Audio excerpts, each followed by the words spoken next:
નમસ્કાર વિદ્યાર્થી મિત્રો, ઉપનયન જીપીએસસીમાં તમારું સ્વાગત છે. હવે આપણે ઇન્ડિયન પોલિટીની અંદર લેક્ચર નંબર 3માં પહોંચી ગયા છે. લેક્ચર નંબર 3 શિક્ષણ બંધારણની આગળ આપણે ચર્ચા કરીશું, જેમાં આપણો લેક્ચર નંબર 3 જે છે એ છે બંધારણનો આગળનો ભાગ એટલે કે પ્રસ્તાવના, જેને ઇંગ્લિશમાં કહેવાય છે પ્રિએમ્બલ.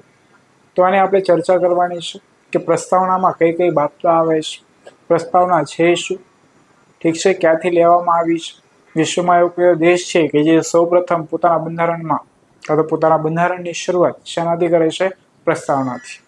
પ્રસ્તાવના શા માટે છે, એની અંદર કઈ કઈ બાબતો છે, ઠીક છે, એની અંદર જે છે એટલે મુખ્ય શબ્દો છે એ શું કહે છે, એની અંદર ક્યારે સુધારો થયો છે, શું પ્રસ્તાવનામાં સુધારો કરી શકાય, શું પ્રસ્તાવના એ બંધારણનો મૂળભૂત ભાગ છે, ઠીક છે. આ બધી જ બાબતોની ચર્ચા આપણે ક્યાં કરવાની છે? આ લેક્ચરની અંદર. તો આપણે આપણો સમય ન બગાડતા આપણે આગળ વધીશું પ્રસ્તાવનાની અંદર અને વધીએ કે પ્રસ્તાવના છે શું.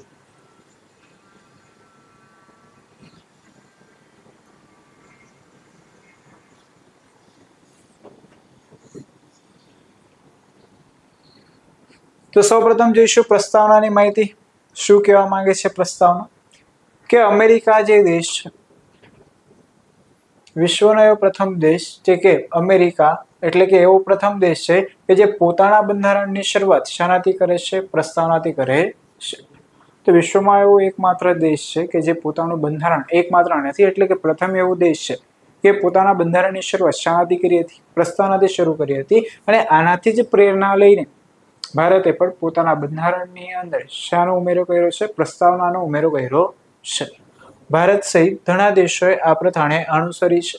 પ્રમુખ શબ્દ, આમુખ શબ્દ બંધારણની પ્રસ્તાવના અથવા પ્રસ્તાવનાનો સંદર્ભ આપે છે. પ્રમુખ નથી, આમુખ છે. શું છે? આમુખ. આમુખ શબ્દ બંધારણની પ્રસ્તાવના અથવા પ્રસ્તાવનાનો સંદર્ભ આપે છે. તેમાં બંધારણનો સારાંશ અથવા સાર છે. એ પ્રમુખ નથી, એ શું છે? આમુખ. તો આમુખ શું દર્શાવે છે? તો પ્રસ્તાવના અથવા પ્રસ્તાવનાનો સંદર્ભ, ઠીક છે, અથવા બંધારણનો શું ધરાવે છે? સારાંશ અથવા સાર. સિમ્પલમાં કે બંધારણનો સારાંશ અને સાર દર્શાવતી કઈક વસ્તુ હોય તો એ શું છે? આમુખ. એને પાલખીવાલાએ એક પ્રખ્યાત શ્રોતા, ન્યાયશાસ્ત્રી હતા અને બંધારણીય નિષ્ણાત હતા. તેઓએ પ્રસ્તાવનાને બંધારણનું શું કીધું છે? ઓળખપત્ર. ઠીક છે. તો બંધારણને એટલે કે બંધારણનું ઓળખપત્ર તરીકે પ્રસ્તાવનાને ઉપમા આપવા વાળા વ્યક્તિ કોણ હતા? એને પાલખીવાલા. કોણ હતા? એને પાલખીવાલા. તો એને પાલખીવાળાએ એવું કીધું છે કે જે પ્રસ્તાવના છે, જે પ્રિએમ્બલ છે, એ ભારતીય બંધારણનું શું છે? ઓળખકાર. પછી ભારતીય બંધારણની પ્રસ્તાવના પંડિત નહેરુ દ્વારા ઘડવામાં આવેલ અને બંધારણ સભા દ્વારા એને શું કરવામાં આવી હતી? અપનાવવામાં આવી હતી. તેમાં 42માં બંધારણીય સુધારા દ્વારા 1976માં 3 શબ્દો ઉમેરવામાં આવ્યા છે. કેટલા શબ્દો ઉમેરવામાં આવ્યા છે? 3. સૌપ્રથમ છે સમાજવાદી, બિન સાંપ્રદાયિક અને અખંડિત. ઠીક છે. તો આપણે કોનાથી પ્રેરણા લીધી છે? અમેરિકા. પરંતુ ભાષા પૂછાય. શું પૂછાય? ભાષા. કે ભારતની જે પ્રસ્તાવના છે તેની ભાષા કયા દેશમાંથી લેવામાં આવી છે? જવાબ શું આવશે? ઓસ્ટ્રેલિયા. શું આવશે? ઓસ્ટ્રેલિયા. ઠીક છે. ઓસ્ટ્રેલિયા છે. એક વખત તો પણ કન્ફર્મ કરી લેજો કે બંધારણની જે ભાષા છે એ આપણે કયા દેશમાંથી લીધી છે? તો શું આવશે? ઓસ્ટ્રેલિયા. પરંતુ જે બંધારણ જે છે એ કયા દેશમાંથી લેવામાં આવ્યું છે? એટલે તેની પ્રેરણા ક્યાંથી લીધી? અમેરિકામાંથી. બીજું, આમુખ શબ્દ, ઠીક છે, તો આમુખ જે છે કાં તો જે પ્રસ્તાવના છે એ શું છે? ભારતના બંધારણનો જે સારાંશ છે કાં તો શું દર્શાવે છે? સાર દર્શાવે છે. કયા વ્યક્તિએ પ્રસ્તાવનાને બંધારણનું ઓળખપત્ર કીધેલું? તો એને પાલખીવાલા. પછી બંધારણ જે આજે ઘડવા એટલે કે બંધારણની જે પ્રસ્તાવના છે કોના દ્વારા ઘડવામાં આવી હતી? પંડિત જવાહરલાલ નહેરુ દ્વારા. પછી એને કોને સ્વીકાર્યું? બંધારણ સભા દ્વારા સ્વીકારવામાં આવ્યું. એમાં સુધારો કયા વર્ષે કરવામાં આવ્યો છે? 1942માં શું કરવામાં આવ્યો છે? સુધારો કરવામાં આવ્યો છે. ઠીક છે. અને કયા વર્ષે? 1976, 42માં બંધારણીય સુધારા. એમાં કેટલા શબ્દો એડ કરવામાં આવ્યા છે? 3. કેટલા શબ્દો એડ કરવામાં આવ્યા છે? 3. વધી આગળ આમુખ જોઈ લઈએ કે આમુખ કઈ રીતના છે. આ છે ભારતનું આમુખ. જો વાંચીને છે કે અમે ભારતના લોકો ભારતને એક સાર્વભૌમ સમાજવાદી બિન સાંપ્રદાયિક લોકતંત્રાત્મક પ્રજાસત્તાક તરીકે સંસ્થાપિત કરવાનો તથા તેના સર્વ નાગરિકોને સામાજિક આર્થિક અને રાજકીય ન્યાય વિચાર અભિવ્યક્તિ માન્યતા ધર્મ અને ઉપાસનાની સ્વતંત્રતા દરજ્જા અને તકની સમાનતા પ્રાપ્ત થાય તેમ કરવાનો અને તેઓ સર્વમાં વ્યક્તિનું ગૌરવ અને રાષ્ટ્રની એકતા અને અખંડિતતા સુદૃઢ કરે એવી બંધુતા વિકસાવવાનો ગંભીરતાપૂર્વક સંકલ્પ કરીને અમારી સંવિધાન સભામાં 26 નવેમ્બર 1949ના રોજ આથી આ સંવિધાન અપનાવી તેને અધિનિયમિત કરી અમને પોતાને અર્પિત કરીએ છીએ. તો તમે આખું જે આમુખ જોશો એની અંદર તમને ક્યાંય ફૂલ સ્ટોપ જોવાની મળશે? છેલ્લે અંતિમ ફૂલ સ્ટોપ તમને ક્યાં જોવા મળે છે? અંતે જોવા મળે. ક્યાં જોવા મળે છે? અંતે જોવા મળે. વચ્ચે તમને ક્યાંય ફૂલ સ્ટોપ જોવા મળતો નથી. એટલે આ જે આમુખ છે એ માત્ર ને માત્ર એક જ વાક્યથી બનેલું છે. કેટલા વાક્યથી બનેલું છે? એક જ વાક્યથી. શું કહે છે કે અમે ભારતના લોકો ભારતને કેવું બનાવવું છે? સાર્વભૌમ સમાજવાદી બિન સાંપ્રદાયિક લોકતંત્રાત્મક અને પ્રજાસત્તા સર્વ નાગરિકોને કેવો ન્યાય આપવાનો છે? સામાજિક આર્થિક અને રાજકીય સ્વતંત્રતા કઈ કઈ આપવાની છે? વિચાર અભિવ્યક્તિ માન્યતા ધર્મ અને ઉપાસના. સમાનતા શાને આપવાની છે? દરજ્જો અને તકની. તે જ રીતે પ્રત્યેક વ્યક્તિને ગૌરવ જળવાઈ રહે અને રાષ્ટ્રની એકતા અને અખંડિતતા સુદૃઢ કરે એવી રીતે શું પસરાવવાની છે? બંધુતા પસરાવવાની છે, કદો વિકસિત કરવાની છે. આવો ધ્યેય આવો ઉદ્દેશ્ય કોણ ધરાવે છે? ભારતનું બંધારણ. એટલે શોર્ટમાં કહીએ તો આમુખ શું દર્શાવે છે કે ભારતનું બંધારણ ના ઉદ્દેશ્ય શું છે, શું કહેવા માંગે છે. ઠીક છે. તે જ રીતે સંપૂર્ણ બંધારણ જે છે, આટલું મોટું બંધારણ કોઈ વ્યક્તિ વાંચશે નહીં, પરંતુ જે બંધારણનો ઉદ્દેશ્ય છે, ઠીક છે, એનો સંપૂર્ણ સાર છે એ તમને ક્યાંથી મળી રહેશે? આમુખમાંથી. તો આની અંદર જે મુખ્ય શબ્દો છે તેની વિગતવાર ચર્ચા આપણે આગળ કરીશું. તો એના મુખ્યપૂર્ણ જે કંઈક શબ્દો છે તેની આપણે વાત કરીશું. ઠીક છે. સૌપ્રથમ તમારે એ સમજી લેવાનું કે પ્રસ્તાવના જે છે એની અંદર તમને કયા કયા ઘટકો જોવા મળે છે. જો શરૂઆતમાં તમે જોશો તો અમે ભારતના લોકો ભારતને, જો તમને એ જોવા મળે છે કે આ સૌપ્રથમ જે છે એ શું દર્શાવે છે કે ભારતનું જે બંધારણ છે તેનો શક્તિનો સ્ત્રોત. પછી આ વસ્તુ ક્યાંક ને ક્યાંક તમને શું દર્શાવે છે કે ભારતના બંધારણનું શું છે ભાઈ ઉદ્દેશ્ય, અને એના પછી આ શું દર્શાવે છે કે ભારતના બંધારણને અપનાવવાની તારીખ, કે ભારતનું બંધારણ ક્યારે અપનાવવામાં આવેલી. આવી અલગ અલગ બાબતો તમને ક્યાં દર્શાવવામાં આવે છે, કાં તો ક્યાંથી જાણવા મળે છે? આમુખમાંથી. તો એ જ છે કે આમુખના ઘટકો કેટલા છે? મુખ્યત્વે પ્રસ્તાવનાના કેટલા ઘટકો છે? 4 ઘટકો છે. કેટલા ઘટકો છે? 4. કયા કયા છે? સૌપ્રથમ તમને શું જોવા મળે છે? સ્ત્રોત જોવા મળે. બીજું કે ભારતીય રાજ્યનો સ્વભાવ કઈ રીતના છે એ જોવા મળે છે. ત્રીજું બંધારણના ઉદ્દેશો શું છે એ જોવા મળે છે. અને ચોથું બંધારણ અપનાવવાની તારીખ. તો સૌપ્રથમ શું કહે છે? સ્ત્રોત. સ્ત્રોત એટલે કે બંધારણની સત્તા. પ્રસ્તાવના જણાવે છે કે બંધારણ તેની સત્તા કોના જોડે છે? ભારતના લોકો પાસે રહેલી છે. એટલે સંપૂર્ણ બંધારણની જે કંઈક સત્તા છે એ કોની જોડે છે? ભારતના લોકો જોડે. બીજું શું છે? ભારતીય રાજ્યનો સ્વભાવ, એટલે કે ભારતના રાજ્ય કેવા છે? કેવા છે? તો સોવરેન છે, સોશિયલિસ્ટ છે, પછી સેક્યુલર છે, પછી ડેમોક્રેટિક છે, પછી કેવું છે? રિપબ્લિક. સોવરેન એટલે કે સાર્વભૌમ, સોશિયલિસ્ટ એટલે કે સમાજવાદી, પછી સેક્યુલર એટલે કે બિન સાંપ્રદાયિક. અગાઉના લેક્ચરમાં આપણે બિન સાંપ્રદાયિકતાની વાત કરી ગયા છે. ભારતીય બંધારણની વિશેષતામાં ડી પરથી ડેમોક્રેટિક એટલે શું આવશે? લોકશાહી. અને રિપબ્લિક એટલે કે પ્રજાસત્તાક. તો આના પરથી એવો ખ્યાલ આવે છે કે જે ભારત દેશ છે એનો સ્વભાવ કઈ રીતના છે. તો તમારે સિમ્પલમાં યાદ રાખવાનું SSS ડોક્ટર. શું નામ યાદ રાખવાનું? SSS doctor. Sovereign, socialist, secular, democratic અને રિપબ્લિક. આ શું દર્શાવે છે? ભારતીય રાજ્યનો સ્વભાવ. પછી ત્રીજું શું ધરાવે છે કે બંધારણના ઉદ્દેશ. કે બંધારણના કયા ઉદ્દેશો છે? તો ન્યાય સ્થાપવાનો, સ્વતંત્રતા આપવાનો. ઠીક છે. આ હેતુ તમને ક્યાં જોવા મળશે? બંધારણની અંદર. એટલે બંધારણની અંદર એટલે કે પ્રસ્તાવનાની અંદર. અને તે જ રીતે સમાનતા અને બંધુત્વ ફેલાવવાનો પણ ઉદ્દેશ્ય કોનામાં રહેલો છે? બંધારણની અંદર રહેલો છે. આગળ બંધારણ અપનાવવાની શું જોવા મળે છે? તારીખ જોવા મળે. તારીખ શું છે ભાઈ? 26 નવેમ્બર 1949. તો મુખ્યત્વે આપણને કેટલી વસ્તુઓ અહીંથી જોવા મળે છે? 4 વસ્તુઓ. તો ભારતીય બંધારણના ઘટકો કેટલા છે? 4. કેટલા છે? 4. તો એ લખીશું આપણે. કેટલા ઘટકો છે? મુખ્યત્વે 4 ઘટકો. કેટલા ઘટકો છે? 4. સૌ પ્રથમ ઘટક શું છે? સ્ત્રોત. બીજું રાજ્યનો સ્વભાવ, એટલે કે ભારતીય રાજ્યના સ્વભાવ કઈ રીતના છે. ત્રીજું ઘટક ઉદ્દેશ્ય. ચોથું બંધારણ અપનાવવાની તારીખ. તો સ્ત્રોત કોની જોડે રહેલો છે? કોની જોડે રહેલો છે? ભારતના લોકો જોડે. કોની જોડે રહેલો છે? ભારતના લોકો જોડે.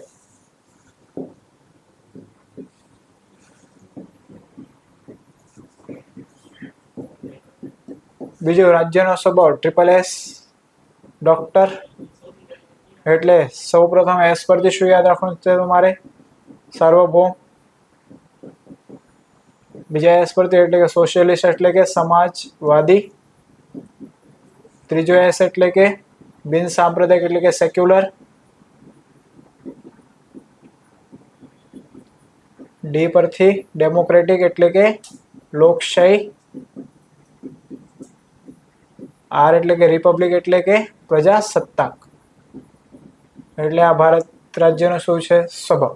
ઉદ્દેશ્ય શું સ્થાપવાનો છે? ન્યાય, સ્વતંત્રતા, સમાનતા અને બંધુત્વ. અને બંધારણ અપનાવવાની તારીખ શું છે? 26 નવેમ્બર 1949. તો તમને 4 ઘટકો યાદ રહી જશે કે સ્ત્રોત, રાજ્યનો સ્વભાવ, ઉદ્દેશ્ય અને તેને અપનાવવાની તારીખ. આગળ વધીશું. પછી આ મુખ્ય શબ્દો છે તેની ડિટેલ્સમાં માહિતી મેળવીશું આપણે. તો પ્રસ્તાવનાના મુખ્ય શબ્દો. તો ભારતના લોકો ભારતને કેવું બનાવવા માંગે છે? સાર્વભૌમ, સમાજવાદી, પછી બિન સાંપ્રદાયિક, પછી લોકશાહી અને પ્રજાસત્તાક એટલે કે લોકતંત્રાત્મક અને પ્રજાસત્તાક. પછી શું સ્થાપવાનો છે? ન્યાય સ્થાપવાનો છે. લોકોને શું આપવાની છે? સ્વતંત્રતા આપવાની છે, સમાનતા સ્થાપવાની છે અને શું વિકસાવવાનું છે? બંધુત્વ. તો એક એક શબ્દોનો આપણે વિગતવાર કરીશું ચર્ચા કરીશું. સૌ પ્રથમ જે ભારતીય પ્રસ્તાવનાનો પ્રથમ એવો શબ્દ એટલે કે સાર્વભૌમ. કયો છે? સાર્વભૌમ. સાર્વભૌમ શબ્દનો અર્થ એ છે કે ભારતના તો આશ્રિત છે, ન તો કોઈ અન્ય રાષ્ટ્રનું આધિપત્ય છે, પરંતુ એક સ્વતંત્ર રાજ્ય છે. તેની ઉપર કોઈ સત્તા નથી અને તેની પોતાની બાબતો આંતરિક હોય કે બાહ્ય બંને ચલાવવા માટે તે શું છે? સ્વતંત્ર છે. એટલે સિમ્પલમાં કહીએ કે ભારત દેશ શું છે? સ્વતંત્ર છે. એ બીજા કોઈક દેશનો આશ્રિત નથી અને તે પોતાની આંતરિક બાબતો હોય કાં તો બાહ્ય બાબતો હોય તેને લગતા જે કંઈક નિર્ણયો છે તે લેવા માટે શું છે? સક્ષમ છે. જો કે 1949માં ભારત કોમનવેલ્થ ઓફ નેશન્સનું સંપૂર્ણ સભ્યપદ ચાલુ રાખવાની ઘોષણા કરી અને બ્રિટિશ ક્રાઉનને કોમનવેલ્થના વડા તરીકે સ્વીકાર્યા. આ બહારની બંધારણીય ઘોષણા ભારતની સાર્વભૌમતાને કોઈ પણ રીતે અસર કરતી નથી. હું આગળ તમને સમજાવું કે શું માંગે છે. તો કોમનવેલ્થ ઓફ નેશન્સનું પદ આપણે ક્યારે સ્વીકાર્યું? 1949. અને આ કોમનવેલ્થ ઓફ નેશન્સનું હેડ કોણ બન્યો? બ્રિટિશ. કોણ બન્યું? British crown. ઠીક છે. પછી આગળ જોઈએ શું કહેવા માંગે છે. વધુ યુનાઇટેડ નેશન્સ ઓર્ગેનાઇઝેશન યુએનઓની ભારતની સદસ્યતા પણ કોઈ પણ રીતે તેના સાર્વભૌમત્વ પર મર્યાદા બનાવતી નથી. એક સાર્વભૌમત્વ રાજ્ય હોવાને કારણે ભારત કાં તો વિદેશી પ્રદેશ હસ્તગત કરી શકે છે અથવા તેના પ્રદેશનો એક ભાગ વિદેશી રાજ્યની તરફેણમાં પણ આપી શકે છે. તો કઈ કઈ વાતો જોઈશું? શું કહેવા માંગે છે? સાર્વભૌમનો અર્થ શું થાય છે?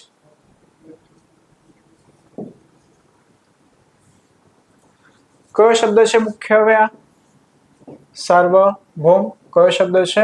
સાર્વભૌમ. જેનો અર્થ શું થાય છે ઇંગ્લિશમાં? સોવરેન. આનો અર્થ શું થાય છે? કે ભારત દેશ સાર્વભૌમ છે. તો ભારત દેશ જે છે એ શું છે ભાઈ? સ્વતંત્ર છે. તેના પર બીજા કોઈક દેશનું આધિપત્ય નથી કાં તો તે બીજા કોઈક દેશનો આશ્રિત નથી. પછી ભારત દેશ એ પોતાની આંતરિક બાબતો હોય કાં તો જે બાહ્ય બાબતો હોય તેની પર નિર્ણય લેવા માટે શું છે? સક્ષમ છે. કાં તો નિર્ણય લઈ શકે છે. કોણ? પોતે જ. ભારત શું કરી શકે છે? નિર્ણય લઈ શકે છે. આંતરિક અને બાહ્ય બાબતે. આંતરિકની વાત કરીશું. દાખલા તરીકે દેશની અંદર કોઈ વિદ્રોહ ચાલતો હોય, તેનું સોલ્યુશન લાવવું હોય, તો ભારતને બીજા દેશને કંઈ પૂછવાની જરૂર નથી કે અમારે શું કરવું છે. ભારત પોતે જ એ બાબતમાં શું કરી શકે? નિર્ણય લઈ શકે. આને કહેવાય આંતરિક બાબત. બાહ્ય બાબત એટલે કે બીજા દેશ સાથે આપણું યુદ્ધ ચાલતું હોય, ઠીક છે, તો એવી કંઈક બાબત યુદ્ધ ચાલતું હોય ત્યારે કંઈક બીજા દેશને આપણને ભલામણ સ્વીકારવી છે. બીજા દેશને પૂછવું જોઈએ કે અમે શું કરીએ શું નહીં. તો બીજા દેશ સાથે જે કંઈક વાદ વિવાદ હોય, જે કંઈક પણ બાબત હોય, તેના સંબંધિત નિર્ણય લેવા માટે પણ ભારત દેશ પોતે શું છે? સક્ષમ છે. પછી 1949 1949 ભારતે કોમનવેલ્થ ઓફ નેશન્સનું શું સ્વીકારેલું પદ? કોમનવેલ્થ ઓફ નેશન્સ શું સ્વીકારેલું? સભ્ય પદ. આપણે કોમનવેલ્થ ઓફ નેશન્સ નું સભ્ય પદ સ્વીકાર્યું 1949 એટલે આપણે કોમનવેલ્થ ઓફ નેશન્સ ના શું બની ગયા? સભ્ય બની ગયા. હવે આ કોમનવેલ્થ ઓફ નેશન્સ નો હેડ કોણ બન્યો? બ્રિટન કાં તો બ્રિટિશ ક્રાઉન. કોણ બન્યું? British crown. હવે મુખ્ય કોણ છે? British crown. બ્રિટિશ ક્રાઉન ના હેઠળ કોણ કાર્ય કરે છે? Commonwealth of nation. અને એના હેઠળ સભ્યપદ કોનું છે? ભારતનું. કોનું છે? ભારત. તો પછી આપણા પર અધિપત્ય બ્રિટિશ ક્રાઉન જમાવી શકે નહીં. કેમ નહીં જમાવી શકે? કારણ કે ભારત જે છે એ કેવો છે? સાર્વભૌમ છે. કેવો છે? સાર્વભૌમ. એના પછી આપણે યુનોનું પણ સભ્યપદ સ્વીકાર્યું છે. કોનું સભ્યપદ? તો આપણે યુનોનું સભ્યપદ સ્વીકાર્યું, તો એનો અર્થ એવો થાય કે યુનો આપણી પર દાબ દબાણ કરી શકે? નથી કરી શકતું. કેમ? કારણ કે ભારત કેવો દેશ છે? સાર્વભૌમ. કેવો દેશ છે? સાર્વભૌમ. સાર્વભૌમત્વનો બીજો અર્થ એવો થાય છે કે ભારત અન્ય દેશનો પ્રદેશ, કાં તો અન્ય પ્રદેશ, કાં તો વિદેશી કોઈ પણ જગ્યા હોય, કાં તો પોતાનો પ્રદેશ અન્ય પ્રદેશ પોતાના હસ્તગત કરી શકે. અન્ય પ્રદેશ શું કરી શકશે? પોતાના હસ્તગત, કાં તો પોતાનો પ્રદેશ બીજાને શું કરી શકે છે? હસ્તગત કરી શકે. પોતાનો પ્રદેશ હસ્તગત કરી શકે. આ શું છે? દાખલા તરીકે બીજા દેશની કોઈક સીમા હોય, યુદ્ધ થાય અને યુદ્ધ દ્વારા આપણે એ પ્રદેશ જીતી લઈએ, તો બીજા દેશની જે કઈ શું છે જગ્યા છે એ આપણે શું કરી શકીશું? પોતાના દેશની અંદર લાવી શકીશું. તે જ રીતે પોતાના દેશનો કોઈક વિસ્તાર બીજા દેશને આપવો હોય, તે પણ આપવાની સત્તા કોણ ધરાવે છે? ભારત ધરાવે છે. તો આ પણ શાની અંદર આવશે? સાર્વભૌમની અંદર. તો મારા ખ્યાલથી તમને સાર્વભૌમ ક્લિયર થયો હશે. વધીશું આગળ. બીજો મહત્વપૂર્ણ શબ્દ કયો છે? સમાજવાદી. ઠીક છે, તો જોઈએ સમાજવાદી એટલે શું થાય છે કે 1976 42માં સુધારા દ્વારા આ શબ્દ ઉમેરવામાં આવ્યો છે. કયા સુધારા દ્વારા? 1976 42માં સુધારા દ્વારા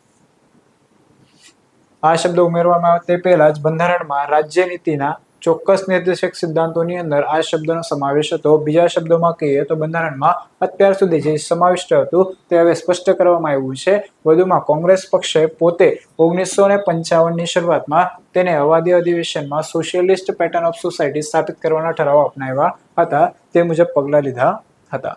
નોંધનીય રીતે ભારતમાં લોકશાહી સમાજવાદ છે અને સામ્યવાદી સમાજવાદ નથી. હવે આ લોકશાહી સમાજવાદ શું છે, સામ્યવાદી સમાજવાદ શું છે, એની આગળ વાત કરીશું. તો સિમ્પલમાં કહીએ તો સમાજવાદી એટલે શું? ઠીક છે, તો ભારત દેશ, ઠીક છે, આ શબ્દ ઓલરેડી હતો જ, પણ ક્યાં હતો? DPSP ની અંદર. ક્યાં હતો? DPSP ની અંદર. એટલે કે રાજ્ય નીતિના માર્ગદર્શક સિદ્ધાંતમાં આ શબ્દ હતો જ. તો મૂળ બંધારણમાં આ શબ્દ હતો, પરંતુ એને સુધારા દ્વારા ક્યાં એડ કરવામાં આવ્યું છે? આમુખની અંદર. કયા સુધારા દ્વારા? 42માં બંધારણીય સુધારા દ્વારા. કયા વર્ષે? 1976ના વર્ષે આ શબ્દને ભારતના આમુખમાં શું કરવામાં આવ્યું છે? એડ કરવામાં આવ્યો છે. આગળ વધીશું તો નોંધનીય રીતે ભારતમાં શું જોવા મળે છે? લોકશાહી સમાજવાદ. શું જોવા મળે છે? લોકશાહી સમાજવાદ. તમને સામ્યવાદી સમાજવાદ જોવા મળતું નથી. બંનેની અંદર ડિફરન્સ શું છે એ જ જણાવું છું તમને, કે જેને સામ્યવાદી સમાજવાદનું બીજું નામ શું છે? રાજ્ય સમાજવાદ. આમાં શું હોય છે કે જેમાં ઉત્પાદન અને વિતરણના તમામ માધ્યમોનું શું કરવામાં આવે છે? રાષ્ટ્રીયકરણ અને ખાનગી મિલકતને શું કરી દેવામાં આવે છે? નાબૂદ કરવામાં આવે છે. એટલે કે જે તે દેશની અંદર સામ્યવાદી લોકશાહી હોય ને ત્યાં સંપૂર્ણ વિતરણ, ઠીક છે, કાં તો જે ઉત્પાદનના સાધનો હોય છે તેની સંપૂર્ણ માલિકી કોના હાથમાં હોય છે? સરકારના હાથમાં હોય છે. તો ઉત્પાદન અને વિતરણ એટલે ઉત્પાદનના સાધનો કયા કયા છે? જમીન છે, શ્રમ છે, મૂડી છે. આ બધી જ વસ્તુ કોના હાથમાં છે? સરકારના હાથમાં. એટલે બધી જ વસ્તુ જો સરકારના હાથમાં હોય તો જે તે વ્યક્તિ એટલે કે જે તે દેશનો નાગરિક પોતાનો વિકાસ કરી શકે નહીં. બધી જ સંપત્તિ કોના હાથમાં જતી રહેશે? સરકારના હાથમાં. એટલે સરકાર ઈચ્છશે કે હા ભાઈ તારે આટલી જમીન, તારે આટલી જમીન, આ બધું કરવાની અધિકાર કોની જોડે જતો રહેશે? સરકાર જોડે. આને શું કહેવાય છે? સામ્યવાદી લોકશાહી, ઠીક છે, કાં તો સામ્યવાદી સમાજવાદ. પરંતુ ભારતમાં કેવો સમાજવાદ છે? લોકશાહી સમાજવાદ. અહીં ભારતની અંદર બધી જ જમીનની જે માલિકી છે એ સરકાર જોડે છે, બધી જ મૂડી સરકાર જોડે છે નહીં. એનું વિતરણ કરવાનો અધિકાર સંપૂર્ણ સરકાર જોડે રહેલો છે નહીં, ઠીક છે. લોકો પોતે કમાશે અને પોતે જે તે જમીન શું કરી શકે છે? લઈ શકે છે. એટલે ભારતની અંદર તમને કેવો સમાજવાદ જોવા મળે છે? લોકશાહી સમાજવાદ. બીજી તરફ લોકશાહી સમાજવાદ કેવો અર્થતંત્ર ધરાવે છે? મિશ્ર અર્થતંત્ર ધરાવે છે.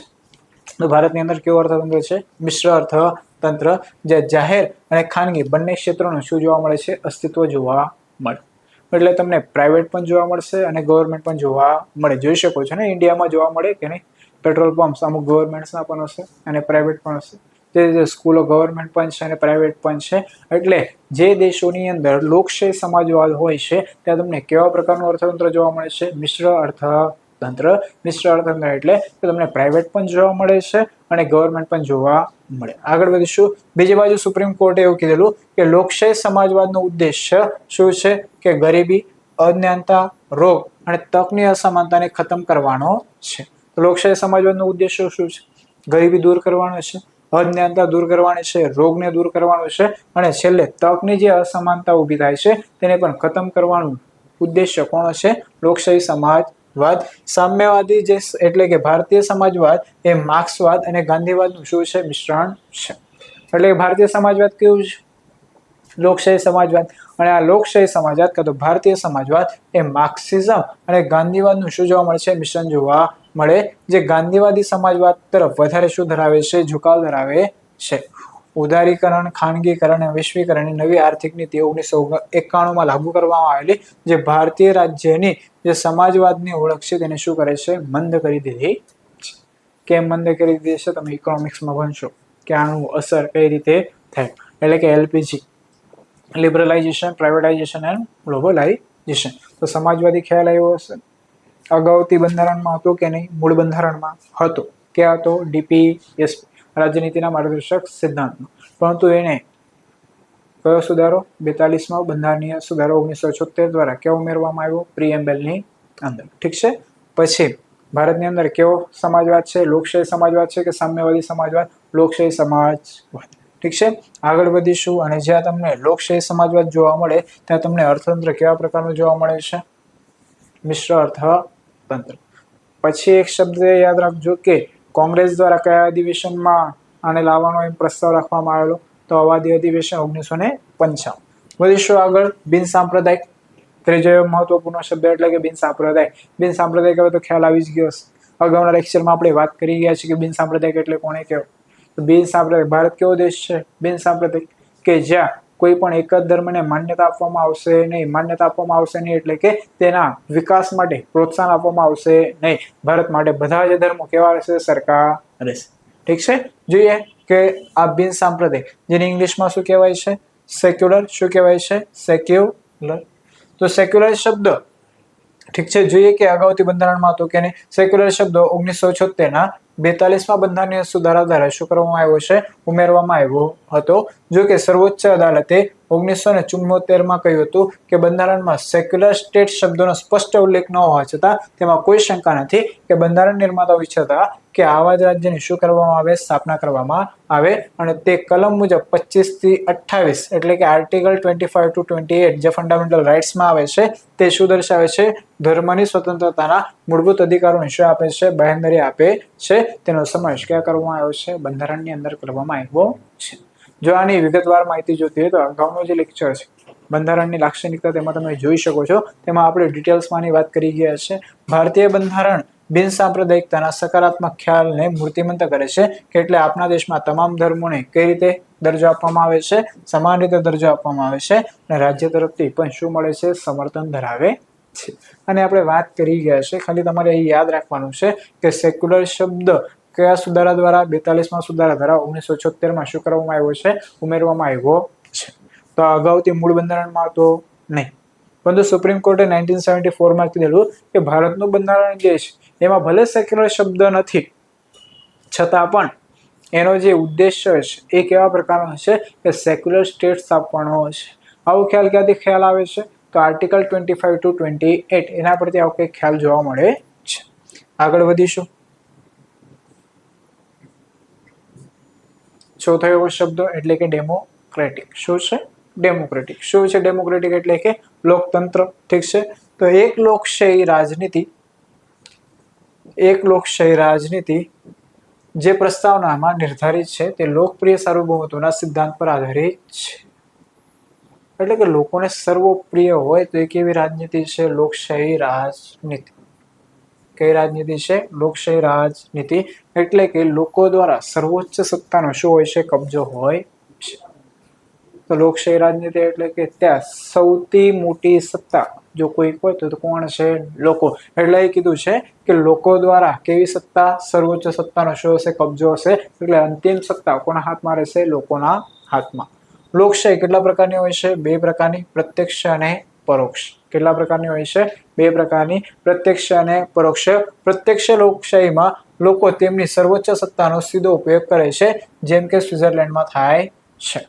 તો પ્રત્યક્ષનો અર્થ શું થાય છે? તો લોકો પોતાની પાવરનો ડાયરેક્ટ શું કરે છે? ઉપયોગ કરે છે. જેમાં શાયદ શું છે કે પ્રત્યક્ષ લોકશાહીના 4 ઉપકરણો છે, એટલે કે સૌપ્રથમ જનમત, પછી કે પહેલ, રિકોલ અને પ્લેબિસાઇટ. એટલે પ્રત્યક્ષ લોકશાહી તમને ક્યાં જોવા મળશે? સ્વિટ્ઝરલેન્ડની અંદર.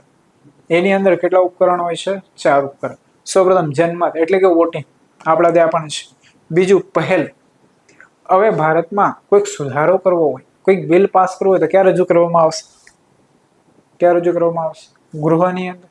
કોઈ સામાન્ય વ્યક્તિ રજૂ કરી શકે નહીં, પરંતુ સ્વિટ્ઝરલેન્ડમાં આવું થઈ શકે છે. ત્રીજું રિકોલ, આપણા ત્યાં પણ છે કે કોઈ વ્યક્તિને તમે વોટ આપ્યો છે, એ કોઈક પદ પર છે, ઠીક છે, અને યોગ્ય રીતે કાર્ય નથી કરતો તો તેને પદ પરથી શું કરી શકાય છે? દૂર કરી શકાય. તો આવી વ્યવસ્થા પણ તમને ક્યાં જોવા મળે છે? સ્વિટ્ઝરલેન્ડની અંદર. પછી પ્લેબિસાઇટ. પ્લેબિસાઇટ એટલે કે જો કંઈક વ્યક્તિઓ અથવા સમાજ હોય તેની અંદર કંઈક વાદ વિવાદ હોય, એનું નિરાકરણ એ પોતે જ લાવી દેશ, એટલે ત્યાં સરકારને આવવું પડતું નથી. તો તેને શું કહેવાય છે? પ્લેબિસાઇટ. શું કહેવાય છે? પ્લેબિસાઇટ. આવી અંતિમ સત્તા પણ ક્યાં છે? સ્વિટ્ઝરલેન્ડના લોકો જોડે, જેને શું કહેવાય છે? પ્રત્યક્ષ લોકશાહી. પ્રત્યક્ષ લોકશાહી એટલે કે પોતાનો પાવરનો ડાયરેક્ટ તમે શું કરી શકો? ઉપયોગ કરી શકો. તો પરોક્ષ આવી જ રીતે કંઈક છે. તો પરોક્ષ લોકશાહીમાં શું હોય છે? તો પરોક્ષ લોકશાહી એટલે કે લોકો દ્વારા ચૂંટાયેલ પ્રતિનિધિઓ સર્વોચ્ચ સત્તાનો ઉપયોગ કરે છે અને આ રીતે સરકારનું શું કરે છે? સંચાલન કરે છે. તો પરોક્ષ લોકશાહીમાં જો લોકો દ્વારા ચૂંટાયેલા પ્રતિનિધિઓ, કોના દ્વારા ચૂંટાયેલા પ્રતિનિધિઓ? લોકો દ્વારા ચૂંટાયેલા પ્રતિનિધિઓ શું કરશે? પોતાની સર્વોચ્ચ સત્તાનો શું કરશે? ઉપયોગ કરશે. અને કોનું સંચાલન કરશે? સરકારનું સંચાલન કરશે. એટલે આપણે રાષ્ટ્રપતિને ચૂંટીએ છીએ, નથી ચૂંટતા ને, પણ આપણા દ્વારા ચૂંટેલા જે કંઈક પ્રતિનિધિઓ છે તે કોને ચૂંટશે? રાષ્ટ્રપતિ. દાખલા તરીકે એમએલએનું જ્યારે ઇલેક્શન હોય છે ત્યારે તમે ડાયરેક્ટલી એમએલએને વોટ આપો છો, એટલે તમે પોતાની સર્વોચ્ચ સત્તાનો સીધો શું કરો છો? એ ઉપયોગ કરો છો. એટલે કે એમએલએની અંદર કેવી લોકશાહી છે? પ્રત્યક્ષ લોકશાહી. પરંતુ આ એમએલએસ અને એમપીસ બધા ભેગા થાય છે, ઠીક છે. આ પછી કોને વોટ્સ કરશે? પ્રેસિડેન્ટને. પ્રેસિડેન્ટની ચૂંટણી કઈ રીતે થાય છે? જ્યારે પ્રેસિડેન્ટ વાળું ચેપ્ટર આવશે ત્યારે સમજાવીશ. તો આ બધા ભેગા થઈને કોની ચૂંટણી કરશે? રાષ્ટ્રપતિની. હવે રાષ્ટ્રપતિની ચૂંટણી કરવા માટે તો આપણે જતા નથી ને, પણ એ પરોક્ષ લોકશાહી છે. કઈ રીતે? લોકો દ્વારા ચૂંટાયેલા પ્રતિનિધિઓ પોતાની સર્વોચ્ચ સત્તાનો ઉપયોગ કરીને શું કરશે? સરકારનું સંચાલન કરશે. અને શું કહેવાય છે? પરોક્ષ લોકશાહી. એના પછી અનેક સંચાલન તો કરશે જ કરશે, અને તેની સાથે સાથે શું બનાવશે? કાયદાઓ પણ બનાવે છે. આ પ્રકારની લોકશાહી, જેને પ્રતિનિધિ લોકશાહી તરીકે પણ ઓળખવામાં આવે છે, તે બે પ્રકારની હોય છે: સંસદીય અને રાષ્ટ્રપતિ. તો પરોક્ષ લોકશાહી પણ કેટલા પ્રકારની હોય છે? 2 પ્રકારની. એક હોય છે સંસદીય અને બીજી હોય છે રાષ્ટ્રપતિ. તો આપણા ત્યાં જે છે ભારતની અંદર કયા પ્રકારની છે? સંસદ. એટલે આપણે ત્યાં સંસદની વ્યવસ્થા છે. તો અમેરિકાની અંદર કેવી લોકશાહી છે? રાષ્ટ્રપતિ હેઠળ કારોબારી તેની તમામ નીતિઓ અને ક્રિયાઓ માટે શું રહેશે? વિધાનસભાને જવાબદાર રહેશે. એટલે સંસદની અંદર કારોબારી હોય કાં તો બીજું કોણ હશે? કારોબારી જે હોય છે શું કહે છે કે સંસદીય લોકશાહી જોગવાઈ કરે છે જેના હેઠળ કારોબારીની તમામ નીતિઓ અને ક્રિયાઓ માટે કોણ જવાબદાર રહેશે? વિધાનસભાને જવાબદાર રહેશે. એટલે ભારતની અંદર કેવી વ્યવસ્થા છે? સિમ્પલમાં સંસદીય વ્યવસ્થા કે જેની અંદર હવે આ જવાબદારી વાળો જે સિદ્ધાંત છે અને વિગતવાર ચર્ચા જ્યારે આપણે સંસદ વાળા ચેપ્ટર ભણીશું, લોકસભા, રાજ્યસભા, સામુદાયિક જવાબદારીનો સિદ્ધાંત, ત્યારે પાછું ડિટેલ્સમાં કહીશું. અત્યારે એટલું યાદ રાખો કે ભારતની અંદર પરોક્ષ લોકશાહી છે અને પ્રત્યક્ષ પણ છે, પરંતુ પરોક્ષમાં કઈ પ્રકારની છે? સંસદીય પ્રકારની. રાષ્ટ્રપતિ પ્રકારની નથી. રાષ્ટ્રપતિ પ્રકારની ક્યાં જોવા મળશે તમને? અમેરિકાની નથી. તો ડેમોક્રેટિક તમને એ રીતે ક્લિયર થયું હશે. આગળ વધીશું. ડેમોક્રેટિક્સમાં સાર્વત્રિક પુખ્ત મતાધિકાર. ઠીક છે, હવે ડેમોક્રેસી છે એટલે વોટિંગ્સ આવે. તો સાર્વત્રિક પુખ્ત વય મતાધિકાર આપણે ભણી ગયા છે લાક્ષણિકતામાં, છતાંય પણ અહીં જોઈ લઈએ. સામાયિક ચૂંટણીઓ થાય છે એટલે કે સમય સમય પર શું થાય છે? ચૂંટણીઓ થાય છે. કાયદાનું શાસન પણ જોવા મળે છે. જોવા મળે કે નહીં? એટલે ભારતની અંદર તમને કાયદાનું શાસન જોવા મળે, સમય સમય પર ચૂંટણીઓ થાય, સાર્વત્રિક પુખ્ત વય મતાધિકાર જોવા મળે છે, ન્યાયતંત્રની સ્વતંત્રતા જોવા મળે છે અને અમુક આધારો પર ભેદભાવ પર શું મૂકવામાં આવે છે? ગેરહાજરી એટલે કે ભેદભાવ પર પ્રતિબંધ મૂકવામાં આવે છે. અને ભારતીય રાજ્યનીતિમાં લોકતાંત્રિક પાત્રની શું છે? અભિવ્યક્તિ છે. એટલે આપણા ત્યાં લોકોની જે ચૂંટણી છે શાના આધાર પર થાય છે? લોકશાહીના આધાર પર. લોકશાહીના આધાર પર એટલે કે લોકો દ્વારા પ્રતિનિધિઓની શું કરવામાં આવે છે? ચૂંટણી કરવામાં આવે છે. લોકશાહી શબ્દનો ઉપયોગ પ્રસ્તાવનામાં વ્યાપક અર્થમાં થાય છે, જે માત્ર રાજકીય લોકશાહીનો જ નહીં પરંતુ સામાજિક અને આર્થિક લોકશાહીને પણ અપનાવે છે. તો લોકશાહી 3 રીતે ડિવાઈડ કરી શકાય: રાજકીય, સામાજિક અને આર્થિક. ઠીક છે, હવે આ રાજકીય અને સામાજિક અને લોકશાહીનું સમજાવું. પેલા આ સમજી લો કે આ પરિમાણ પર ડોક્ટર આંબેડકરે 25 નવેમ્બર 1949 રોજ બંધારણ સભામાં તેમના સમાપન ભાષણમાં નીચેની રીતે ભાર મૂક્યો હતો કે રાજકીય લોકશાહી ત્યાં સુધી પોસિબલ નથી જ્યાં સુધી તેના પાયામાં કઈ લોકશાહી હશે નહીં? સામાજિક લોકશાહી હશે નહીં. એટલે કે જ્યાં સુધી સામાજિક લોકશાહી પોસિબલ નથી ત્યાં સુધી રાજકીય લોકશાહી પણ પોસિબલ નથી. આવું કેમ કીધું? કેમ કીધું? કારણ કે આજે પણ એટલે કે આજે તો સારું છે કે રિઝર્વેશન છે કાં તો સીટ્સ મળે છે. સમાજની અંદર ક્યાંક ને ક્યાંક ઘણો બધો ભેદભાવ જોવા મળે છે. ઠીક છે, જાતિના આધાર પર હોય કે બીજી બધી બાબતના આધાર પર. તો સામાજિક ક્ષેત્રે દરેક વ્યક્તિને વ્યવસ્થિત રીતે ઇક્વલી રાઇટ્સ ન મળશે, સમાનતા નહીં મળશે ત્યાં સુધી રાજકીય લોકશાહી પોસિબલ નથી. એવા કહેવાવાળા વ્યક્તિ કોણ હતા? Doctor B R Ambedkar. ઠીક છે, એના પછી રાજકીય લોકશાહી માટે 2 મહત્વપૂર્ણ એવા પરિબળ એટલે કયા છે? સામાજિક લોકશાહી અને આર્થિક લોકશાહી. આર્થિક એટલે આજે પણ તમે જોતા હશો કે ઇલેક્શન જ્યારે પણ થાય છે એની અંદર કોઈ ગરીબ વ્યક્તિ ઊભો રહેલો જોવા મળે. હવે એવું નહીં કહેતા કે ભાગ્યે જ કોઈ જગ્યાથી ઊભો રહેલો હોય, પરંતુ વધારે પડતું તમે જોશો કે જેની ફેમિલી બેકગ્રાઉન્ડ બહુ સારું હોય, બિઝનેસમેન હોય અથવા તો પહેલાંથી જ એનું પોલિટિકલ કરિયર બહુ સારું હોય, એવા જ વ્યક્તિઓ શું કરતા હોય છે? રાજનીતિમાં આવતા હોય છે. એટલે કે ભારતની અંદર આર્થિક લોકશાહી પણ એટલા એવા સારા પ્રમાણમાં જોવા મળતી નથી. સમાજના દરેક વ્યક્તિનું પણ પ્રતિનિધિત્વ જોવા મળતું નથી. ઠીક છે, ગરીબ અને અમીરમાં ભેદભાવ છે જોવા મળે કે નહીં? ભેદભાવ એટલે લોકશાહી.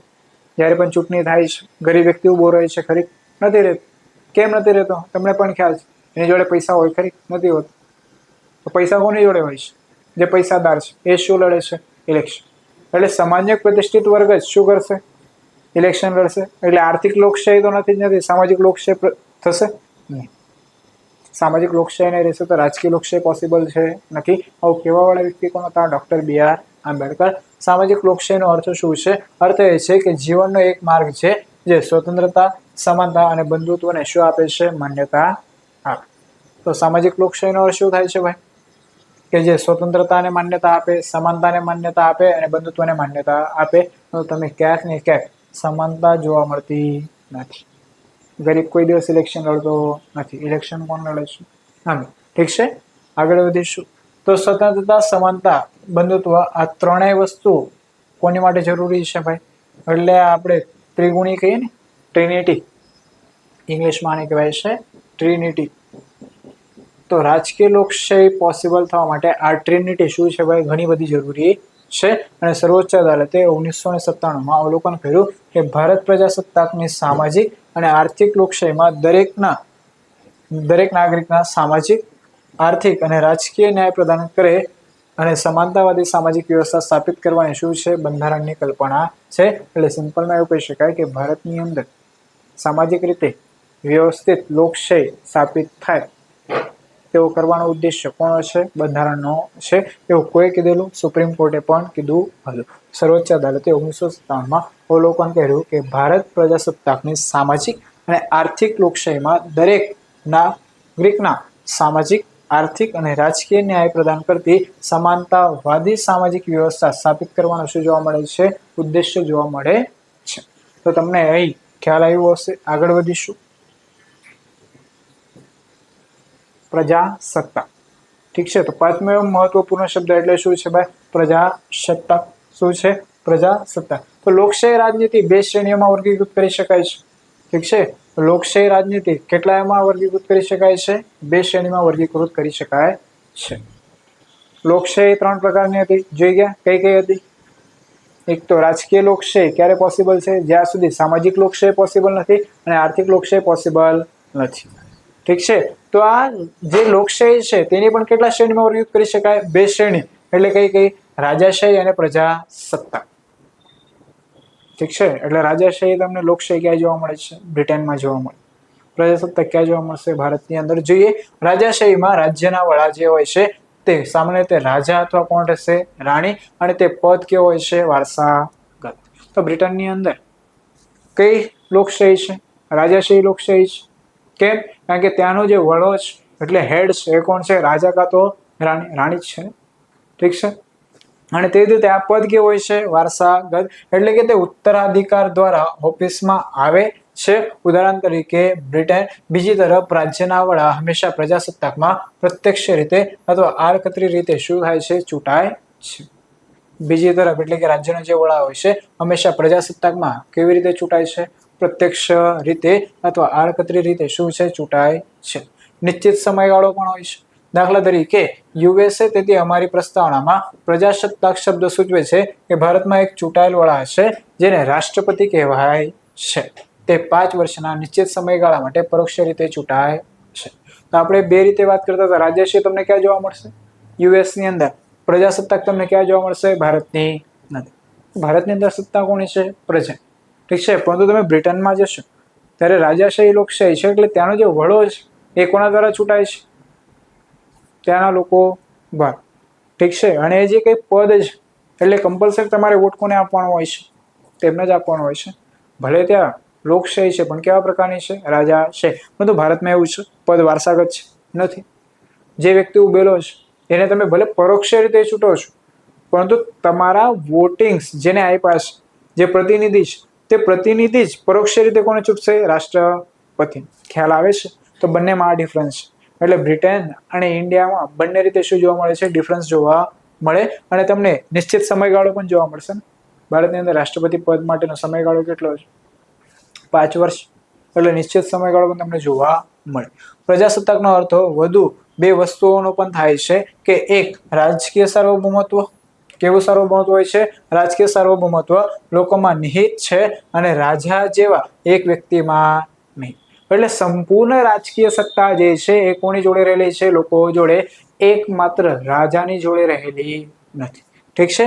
બીજું, કોઈ પણ વિશેષાધિકૃત વર્ગની ગેરહાજરી અને તેથી તમામ જાહેર કચેરીઓ કોઈ પણ ભેદભાવ વિના દરેક નાગરિક માટે ખોલવામાં આવે છે. તો પ્રજાસત્તાકનો અર્થ શું થાય છે? કે સંપૂર્ણ રાજકીય સત્તા કોના હાથમાં રહેશે? લોકોના હાથમાં. અને કોઈ પણ પ્રકારનું જાહેર ઓફિસ જે છે એ કોઈ પણ વ્યક્તિને કોઈ પણ આધાર પર ભેદભાવ વિના હંમેશા માટે શું મૂકવામાં આવશે? ખુલ્લું મૂકવામાં આવશે. અર્થ કોનો થાય છે? પ્રજાસત્તાકનો. તો તમને ખ્યાલ આવ્યો કે બ્રિટન અને ઇન્ડિયામાં શું તફાવત છે? તો બ્રિટનની અંદર ભલે લોકશાહી હશે પણ એ કેવા પ્રકારની છે? રાજાશાહી. ભારતની અંદર કેવી રહેશે? રાષ્ટ્રપતિ છે કે નથી? રાષ્ટ્રપતિ છે પરંતુ કઈ રીતના છે? પરોક્ષ રીતે. કઈ રીતના છે? પરોક્ષ રીતે. તો તમને પ્રજાસત્તાક વાળો કન્સેપ્ટ ક્લિયર થયો હશે. આગળ વધીશું. છઠ્ઠું, ન્યાય. તો ભારતના લોકોને શું આપવાનો પ્રયત્ન કરશે બંધારણ? ન્યાય. તો ન્યાય પણ કઈ કઈ રીતના છે એની પણ વાત કરીશું. ઓલરેડી આપણે ભારતના બંધારણની લાક્ષણિકતામાં તો આ વાત કરી જ ગયા છે, પરંતુ એ ન્યાયની વાત કરીશું કે પ્રસ્તાવનામાં ન્યાય શબ્દ 3 અલગ અલગ સ્વરૂપોને સમાવે છે. સૌપ્રથમ કેવો ન્યાય? સામાજિક, આર્થિક અને રાજકીય, જે મૂળભૂત અધિકારો અને નિર્દેશક સિદ્ધાંતો વિવિધ જોગવાઈ દ્વારા શું છે? સુરક્ષિત છે. એટલે આ વસ્તુ તમને હજી ક્યાં જોવા મળે છે? મૂળભૂત અધિકારોમાં પણ જોવા મળે છે અને રાજ્ય નીતિના માર્ગદર્શક સિદ્ધાંતોમાં પણ જોવા મળશે. તો ન્યાય કયા 3 પ્રકારના ન્યાયની વાત થાય છે? સામાજિક પ્રકારનો ન્યાય, આર્થિક પ્રકારનો ન્યાય અને ત્રીજું કયું છે? રાજકીય પ્રકારનો ન્યાય. પછી સામાજિક ન્યાય એટલે એની વાત કરીશું. તો જાતિ, રંગ, ઠીક છે, જાતિ, ધર્મ, જાતિ, ઠીક છે, એટલે કે જાતિ, રંગ, જાતિના આધારે કોઈ પણ સામાજિક ભેદભાવ વિના તમામ નાગરિકો સાથે સમાન શું કરવામાં આવશે? વ્યવહાર કરવામાં આવશે. એટલે સિમ્પલમાં જાતિ, ધર્મ, ભાષા, લિંગ આના આધાર પર કોઈ પણ સાથે અલગ પ્રકારનો વ્યવહાર કરવામાં આવશે નહીં. પહેલાના સમયમાં થતું હતું ને, જાતિના આધાર પર વ્યવહાર કેવો કરવામાં આવતો હતો? અલગ અલગ. પરંતુ અત્યારે આવું કંઈ કરી શકાય નહીં. પછી તેનો અર્થ એ છે કે સમાજના કોઈ પણ ચોક્કસ વર્ગ માટે વિશેષ અધિકારની શું કરવામાં આવી છે? ગેરહાજરી. એટલે પેલા વિશેષ અધિકાર આપવામાં આવતા. કોઈ વ્યક્તિ હોય, ઊંચી જાતિનો હોય, ઠીક છે, તો એને અલગ અલગ એમ કહેવાય ને કે સારો એવો અધિકાર મળતો હતો. પરંતુ અત્યારે એવું કંઈક છે નહીં. કોઈ પણ વ્યક્તિને વિશેષ અધિકાર આપવામાં આવતો નથી. ઠીક છે. પછી આગળ, અને પછાત વર્ગો અને મહિલાઓની સ્થિતિમાં શું કરવામાં આવે છે? સુધારો કરવામાં આવે છે. એટલે રિઝર્વેશન આપવામાં આવે છે. તો સામાજિક ન્યાય ખ્યાલ આવ્યો. સામાજિક ન્યાય એટલે કે સિમ્પલ છે, કોઈ પણ જાતિ, ધર્મ, ભાષા, લિંગના આધારે કોઈ પણ વ્યક્તિ સાથે તમે અલગ અલગ પ્રકારે વ્યવહાર કરી શકતા નથી. તે જ રીતે બીજું શું કહે છે કે કોઈ પણ ચોક્કસ વર્ગના વ્યક્તિ માટે વિશેષ અધિકાર પણ આપવામાં આવતા નથી. તે જ રીતે શું કહે છે કે મહિલાઓ હોય કાં તો ઓબીસી હોય, ઠીક છે, જે પછાત વર્ગો છે તેમના માટે સુધારો એટલે કે તેમનો વિકાસ થાય તે માટે પણ પ્રયત્નો કોણ કરશે? સરકાર કરશે. એટલે કેવા પ્રકારનો ન્યાય થયો? સામાજિક પ્રકારનો ન્યાય. આર્થિક ન્યાય એટલે જોઈએ તો આર્થિક પરિબળોના આધારે લોકો વચ્ચેના ભેદભાવ ન હોવાનો નિર્દેશ કરે છે. તેમાં સંપત્તિ, આવક અને મિલકતમાં દેખાતી અસમાનતાઓને દૂર કરવાનો સમાવેશ થાય છે. તો એટલે સંપત્તિના આધારે જે કંઈક ભેદભાવ થાય છે તેને દૂર કરવાનો પ્રયત્ન પણ કોણ કરશે? સરકાર કરશે. સામાજિક ન્યાય અને આર્થિક ન્યાયનું સંયોજન શું છે તે દર્શાવે છે વિતરણાત્મક ન્યાય. એટલે બંને ન્યાય જો મળી જાય તો એ કેવા પ્રકારનો ન્યાય તરીકે ઓળખાશે? વિતરણાત્મક ન્યાય. સામાજિક ન્યાય અને આર્થિક ન્યાય જો મળી જાય તો એને આપણે શું કહી શકાય? વિતરણાત્મક ન્યાય તરીકે ઓળખવામાં આવશે. એટલે યોગ્ય રીતે સંપત્તિ વિતરણ થઈ જશે તો સમાજમાં જે કંઈક ભેદભાવ છે એ દૂર થઈ જશે. ઠીક છે. સમાજમાં 2 પ્રકારે ભેદભાવ થાય છે. તો જાતિ હશે, ધર્મ હશે, એના આધાર થાય છે. બીજું આર્થિક ભેદભાવ એટલે કે સંપત્તિના આધારે ભેદભાવ થાય છે. તો આપણે સામાજિક ન્યાય અને આર્થિક ન્યાયને પણ વ્યવસ્થિત શું કરી દઈએ? લાવી દઈએ કાં તો આપી દઈએ લોકોને, સરકાર આપી દેશે તો એને કેવો ન્યાય કહેવાશે? વિતરણાત્મક ન્યાય. રાજકીય ન્યાય સૂચવે છે કે તમામ નાગરિકોને સમાન રાજકીય અધિકારો પ્રાપ્ત થાય, તમામ રાજકીય કચેરીમાં સમાન પ્રવેશ અને સરકારમાં સમાન અવાજ હોવો જોઈએ. એટલે કે શું કહે છે ત્રીજું? રાજકીય ન્યાય એટલે રાજકીય એટલે કે રાજકારણ એટલે કે જે શું કહેવાય રાજ્ય વ્યવસ્થા છે એની અંદર દરેક નાગરિકને કેવો હક મળવો જોઈએ? સમાન હક મળવો જોઈએ. તેને જે એન્ટ્રી છે એ પણ સમાન રીતે મળવી જોઈએ. તેની સાથે કોઈ પણ પ્રકારનો ભેદભાવ થવો જોઈએ નહીં. તે જ રીતે એનો સરકારમાં પણ અવાજ કેવો હોવો જોઈએ? સરખો હોવો જોઈએ. એટલે કે જે સરકાર છે તેમાં તેના સમાજનું પ્રતિનિધિત્વ પણ કેવું હોવું જોઈએ? સરખી રીતે હોવું જોઈએ. આને શું કહેવાશે? રાજકીય ન્યાય. તો 3 પ્રકારના ન્યાય છે. સામાજિક ન્યાય એટલે તમે જાતિ, ભાષા, જન્મસ્થાન, ઠીક છે, આના આધારે કોઈ પણ વ્યક્તિ સાથે અલગ અલગ પ્રકારે વ્યવહાર કરી શકતા નથી. આર્થિક ન્યાય સંપત્તિના આધાર પર ભેદભાવ કરી શકાતો નથી. અને ત્રીજું રાજકીય ન્યાય એટલે કે રાજ્યની જે કંઈક વ્યવસ્થા છે તેના અંદર કોઈ પણ વ્યક્તિ સાથે ભેદભાવ કરી શકાતો નથી. દરેક કચેરીમાં દરેક વ્યક્તિને કેવો પ્રવેશ મળશે? સમાન રીતે પ્રવેશ મળશે. એનામાં ભેદભાવ કરવામાં આવતો નથી. અને સરકારમાં જે તે વ્યક્તિને જે તે સમાજને શું મળશે? યોગ્ય રીતે અવાજ મળે તે રીતે તેનું શું મળે છે? પ્રતિનિધિત્વ જોવા મળે. તો ન્યાય, સામાજિક, આર્થિક અને રાજકીય આદર્શ રશિયન ક્રાંતિમાંથી લેવામાં આવ્યા છે. તો આ ત્રણેય ન્યાય ક્યાંથી લેવામાં આવ્યા છે? રશિયન ક્રાંતિ 1917 ના વર્ષે લેવામાં આવ્યા છે. તો એ તમારે પ્રશ્ન યાદ રાખવાનો કે જે ત્રણેય પ્રકારનો ન્યાય છે, એટલે કે સામાજિક, આર્થિક અને રાજકીય ન્યાય, આ ત્રણેય પ્રકારનો ન્યાય આપણે ક્યાંથી લીધો છે? રશિયન ક્રાંતિમાંથી, જે ક્યારે થઈ હતી? 1917માં. એટલે કે 1917માં આપણે ક્યાં લીધેલું? ભારતની અંદર. આગળ વધીશું. લિબર્ટી એટલે કે સ્વતંત્રતા. તો સ્વતંત્ર શબ્દનો અર્થ, સ્વતંત્ર શબ્દનો અર્થ છે કે વ્યક્તિઓની પ્રવૃત્તિ પર નિયંત્રણની ગેરહાજરી અને તે જે સમયે વ્યક્તિગત વ્યક્તિત્વના વિકાસ માટે તકો પૂરી પાડે. સ્વતંત્રતા એટલે કે વ્યક્તિઓ જે કંઈ પ્રવૃત્તિ કરે તેના પર કોઈ પણ જાતનો પ્રતિબંધ મૂકવાનો નથી, કે વ્યક્તિઓ જે કંઈક પ્રવૃત્તિ કરે છે તેના થકી તે પોતાનો શું કરી શકશે? વિકાસ કરી શકશે. તેને શું કહેવાશે? સ્વતંત્રતા કહેવાશે. પ્રસ્તાવના ભારતના તમામ નાગરિકોને તેમના મૂળભૂત અધિકારો દ્વારા વિચાર, અભિવ્યક્તિ, માન્યતા, શ્રદ્ધા અને ઉપાસનાની શું પૂરી પાડે છે? સ્વતંત્રતા સુરક્ષિત કરે છે અને ઉલ્લંઘનના કિસ્સામાં કાયદાની અદાલતમાં શું કરે છે? લાગુ પડે છે. એટલે તમને ફંડામેન્ટલ રાઇટ્સ બધી વસ્તુની શું આપે છે? સ્વતંત્રતા આપે. ધર્મ હોય, શ્રદ્ધા હોય, ઠીક છે, પછી વિચાર હોય, અભિવ્યક્તિ હોય, શાની શું પૂરી પાડે છે? સ્વતંત્રતા પૂરી પાડે, કે જેના થકી તમે પોતાનું શું કરી શકો? વિકાસ કરી શકો. અને જો આનું કોઈ ઉલ્લંઘન કરે તો તેના માટે તમે ક્યાં જઈ શકો છો? કાયદાની અદાલત એટલે કે ન્યાયાલયમાં પણ જઈ શકો છો.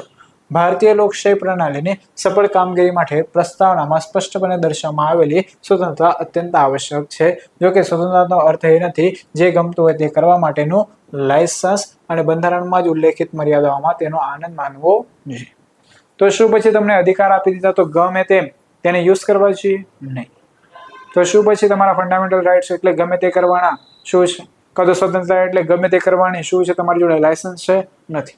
તેને તમારે એટલે કે જે તે સ્વતંત્રતાને તમારે બંધારણની મર્યાદામાં જ રહીને શું કરવાનો હોય છે? ઉપયોગ કરવાનો હોય છે. ગમે તે રીતે તમે પોતાની સ્વતંત્રતાનો ઉપયોગ કરી શકતા નથી.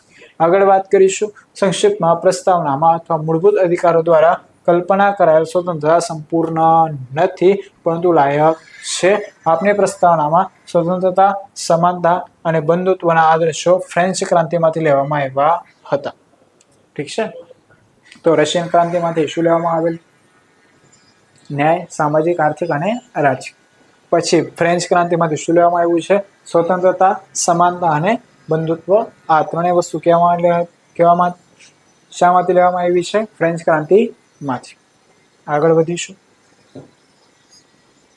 8મું છે સમાનતા, ઇક્વાલિટી. ઠીક છે, એની વાત જોઈશું. સમાનતા શબ્દનો અર્થ છે સમાજના કોઈ પણ વર્ગને વિશેષ આપવામાં આવતા વિશેષ અધિકારની ગેરહાજરી અને કોઈ પણ ભેદભાવ વિના તમામ વ્યક્તિઓ માટે પૂરતી તકોની શું કરવામાં આવે છે? જોગવાઈ કરવામાં આવે છે. સમાજનો કોઈ પણ વર્ગનો વ્યક્તિઓ, ઊંચી જાતનો હોય, નીચી જાતનો હોય છે, આવું પહેલા સાંભળવા મળતું હતું કે નહીં? અત્યારે આવું કંઈક છે નહીં. કોઈ પણ જાતિના વ્યક્તિઓ હોય છે. દાખલા તરીકે પહેલા એવું હતું કે ઊંચી જાતના વ્યક્તિ હોય છે તો એને એક વિશેષ પ્રકારે અધિકાર આપવામાં આવતા, જેને વિશેષ અધિકાર કહેવામાં આવતો. પરંતુ આજના સમયે એવું કંઈક છે નહીં. દાખલા તરીકે એ કેટેગરીનો વ્યક્તિ છે તેને બેન્ચ પર બેસાડશે સ્કૂલમાં અને બી કેટેગરીના વ્યક્તિને નીચે બેસાડશે. આવું શક્ય છે નહીં. કેમ? અપોસિબલ છે નહીં. કેમ? કારણ કે ભારતના બંધારણની અંદર તમને શું જોવા મળે છે?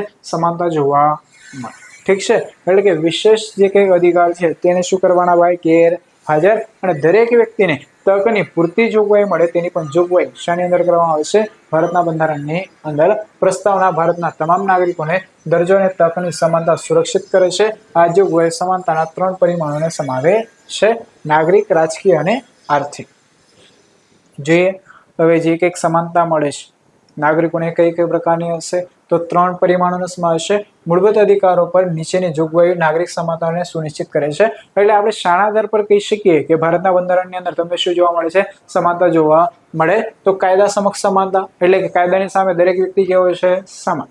આ કયો છે? આર્ટિકલ 14.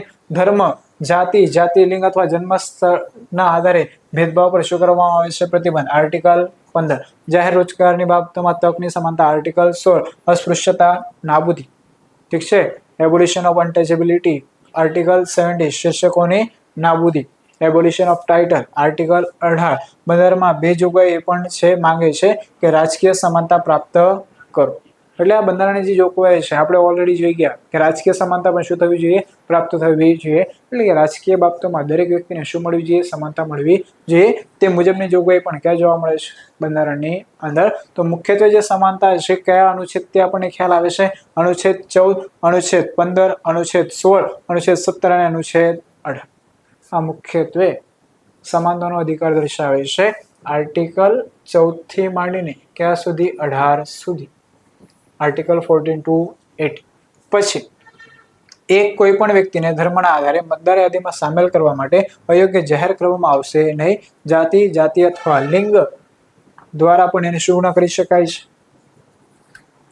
અયોગ્ય ઘોષિત કરી શકાતું નથી. એટલે કે સિમ્પલમાં ધર્મના આધારે કોઈ પણ વ્યક્તિને વોટ કરવા માટેનો જે મતાધિકાર છે એનાથી દૂર કરી શકાતું નથી. આવું કહેવાવાળો અનુચ્છેદ એટલે કયો છે, અનુચ્છેદ 325. લોકસભા અને રાજ્ય વિધાનસભાઓની ચૂંટણીઓ પુખ્ત મતાધિકારના આધારે થવાની છે. એટલે પુખ્ત મતાધિકારની બાબતની જાણ ક્યાં કરવામાં આવે છે, 326. ભેદભાવ વિના દરેકને મતદાન કરવાનો અધિકાર છે. આવી બાબતની ચર્ચા અનુચ્છેદ 325. 324 સાર્વત્રિક પુખ્ત વય મતાધિકારના આધારે શું કરવામાં આવશે, ચૂંટણી કરવામાં આવશે. કઈ જગ્યાએ, લોકસભા અને રાજ્ય વિધાનસભા. એટલે કે જે કંઈક લોકસભાનું ઇલેક્શન થયું તેમાં સાર્વત્રિક પુખ્ત વય મતાધિકાર હતું. પછી એમએલએ નું ઇલેક્શન જે તે રાજ્યમાં થાય તે પણ શાના આધારે થશે, સાર્વત્રિક પુખ્ત વય મતાધિકાર. અનુચ્છેદ નંબર કયો કહે છે, 326.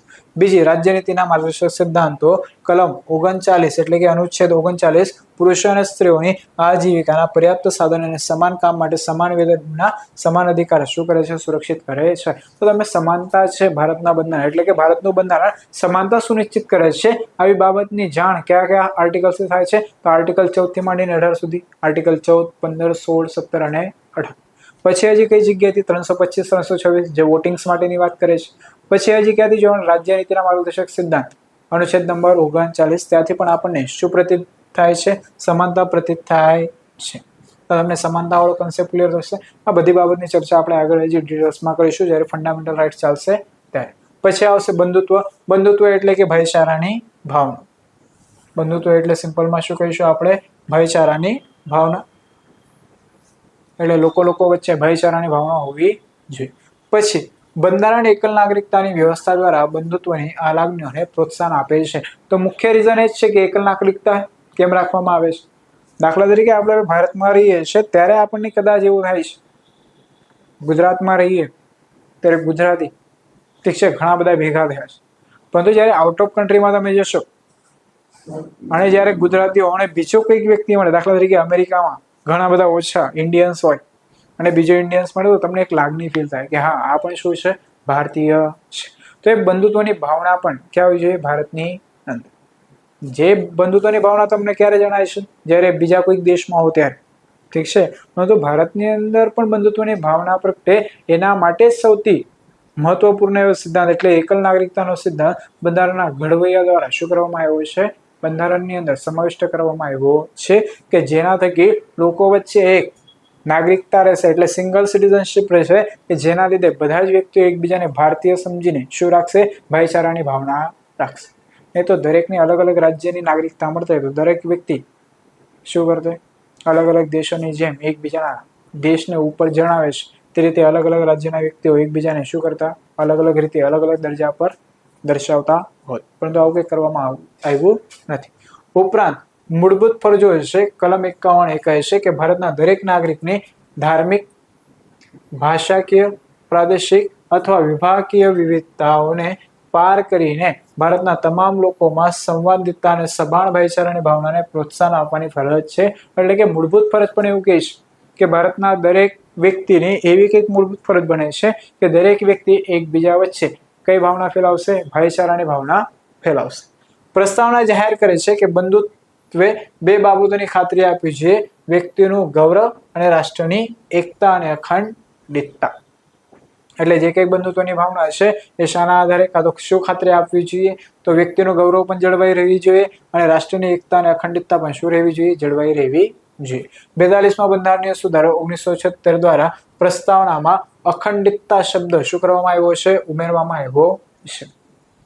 તો 42માં બંધારણીય સુધારો કયા કયા શબ્દો ઉમેરવામાં આવ્યા, સમાજવાદી, બિન સાંપ્રદાયિક અને ત્રીજો કયો છે અખંડિતતા, જે મુજબ કે.એમ. મુનશી બંધારણની સભાના મુસદ્દા સમિતિના શ્રોતા સભ્ય હતા.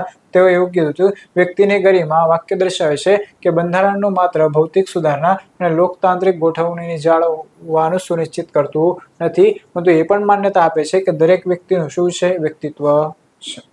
તો માત્ર ભૌતિક સુધારા જ કરવા જરૂરી છે એટલે કે આપણે ઇન્ડિયાની અંદર આખું ઇન્ફ્રાસ્ટ્રક્ચર ચેન્જ કરી નાખીએ છીએ, ઇન્ફ્રાસ્ટ્રક્ચર સુધારી નાખીએ છીએ, પરંતુ દરેક વ્યક્તિનું જે કંઈ વ્યક્તિમત્વ છે એનું ગૌરવ જો જળવાઈ રહેતું નથી તો એ કંઈ કામનું છે નહીં. તો માત્ર ભૌતિક સુધારા કરવા જરૂર નથી, એની સાથે સાથે વ્યક્તિનું જે કંઈ વ્યક્તિમત્વ છે એ પણ જળવાઈ રહેવું જોઈએ. આવું કહેવાવાળા વ્યક્તિ કોણ હતા? કે.એમ. મુનશી. કોણ હતા? કે.એમ. મુનશી.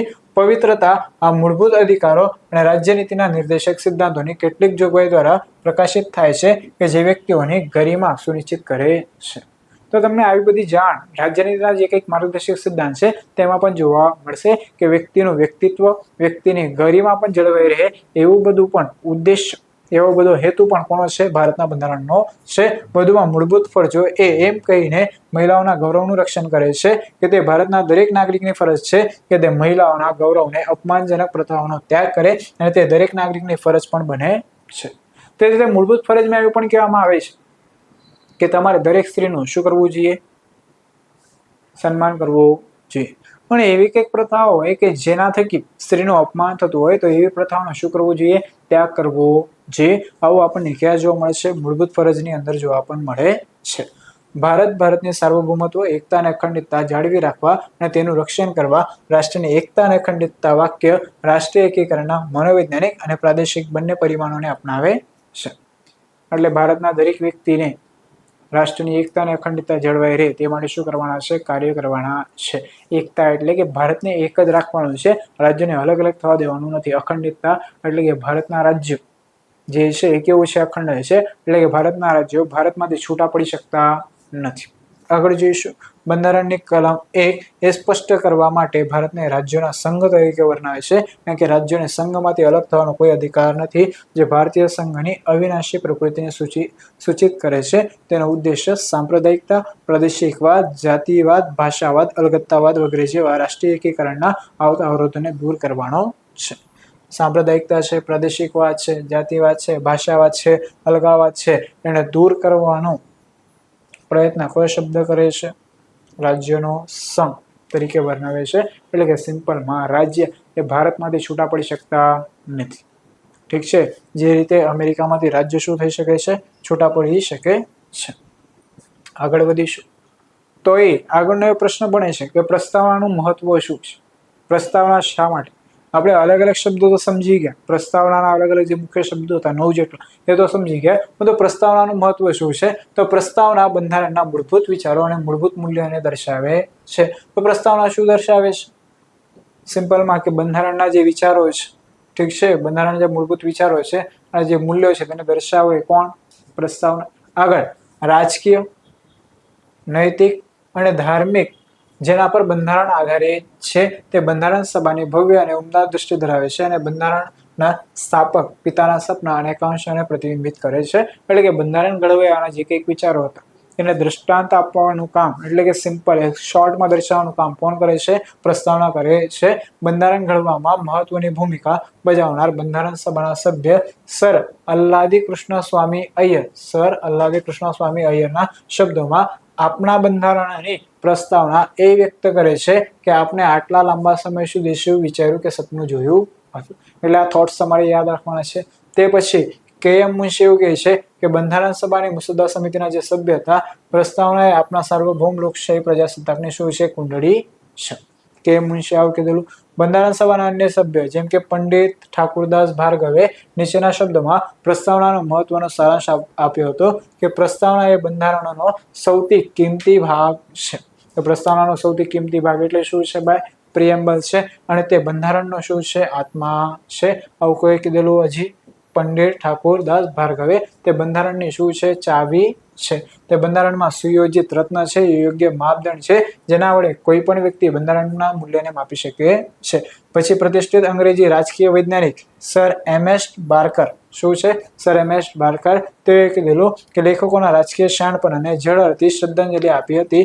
તેમને પ્રસ્તાવનાને બંધારણની કીનોટ કહી હતી. શું કહી હતી? કીનોટ. તેઓ પ્રસ્તાવનામાં લખાણથી એટલા પ્રભાવિત થયા કે તેમને તેમના લોકપ્રિય પુસ્તક સામાજિક અને રાજકીય સિદ્ધાંતોના ઉદ્ઘાટન સમયે તેને ટાંક્યા હતા. એટલે કે આનું તેને શું આપ્યું હતું? ત્યાં થોડાક ઉદાહરણ આપ્યા હતા કે એટલે કે સિમ્પલમાં ભારતનું જે પ્રિએમ્બલ છે તેના વિચારો તે પોતાની બુકનું જ્યારે પ્રકાશન કરતા હતા ત્યારે પ્રગટ કર્યા હતા. ભારતમાં ભૂતપૂર્વ મુખ્ય ન્યાયાધીશ એમ હિદાયતુલ્લાહ, કોણ છે? એમ હિદાયતુલ્લાહ અવલોકન કર્યું હતું કે પ્રસ્તાવના યુનાઇટેડ સ્ટેટ્સ ઓફ અમેરિકાની સ્વતંત્રતાની ઘોષણા સાથે મળતી આવી છે, પરંતુ તે ઘોષણા કરતા વધુ છે, તે આપણા બંધારણનો આત્મા છે. તો પ્રિએમ્બલ એ શું છે? બંધારણનો આત્મા, જે આપણા રાજકીય સમાજની પેટર્ન દર્શાવે છે. તેમાં એક ગંભીર સંકલ્પ છે જેને ક્રાંતિ સિવાય બીજું કોઈ બદલી શકતું નથી. આગળ જોઈશું બંધારણના ભાગરૂપે પ્રસ્તાવના. પછી શું બંધારણનો ભાગ છે કે નહીં પ્રસ્તાવના? આવો પ્રશ્ન થાય છે. તો જોઈએ શું કહે છે. પ્રસ્તાવનાના વિષયનો એક વિવાદ એ છે કે તે બંધારણનો ભાગ છે કે નહીં. તો એના સાથે સંબંધિત ઘણા બધા કેસીસ થયા છે. સૌપ્રથમ એવો કેસ એટલે કયો છે? બેરુબારુ યુનિયન કેસ. ઠીક છે, બેરોબાર યુનિયન કેસ છે જે 1960માં થયેલો, જેમાં સુપ્રીમ કોર્ટે કહ્યું હતું કે પ્રસ્તાવનામાં બંધારણની કેટલીક જોગવાઈ પાછળના સામાન્ય હેતુ દર્શાવે છે અને આ રીતે તે લોકોના મનની ચાવી છે.